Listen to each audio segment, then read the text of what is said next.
ये देखो जी, ये है कंपैरिजन।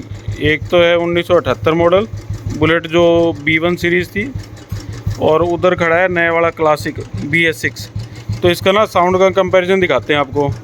तो अभी ना ये हेडफोन यूज़ करना भी, अगर बिल्कुल रियल साउंड सुनना हो तो। मोबाइल में जो स्पीकर लगा होता है वो बिल्कुल रियल साउंड देता नहीं है, तो ये बिल्कुल साउंड आप सुन लो पहले।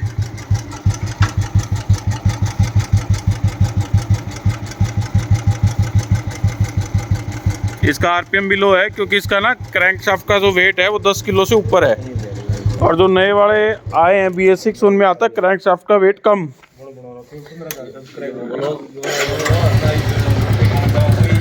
ये देखो जी, ये BS6 है क्लासिक। ये वो फ्यूल पंप वाला है, नया FI मॉडल जो आता है। इसका जो क्रैंकशाफ्ट का वेट होता है वो 8 kg 1600 से कम होता है, तो इसलिए बहुत बड़ा डिफरेंस मिलेगा आपको नए और पुराने बुलेटों में ना।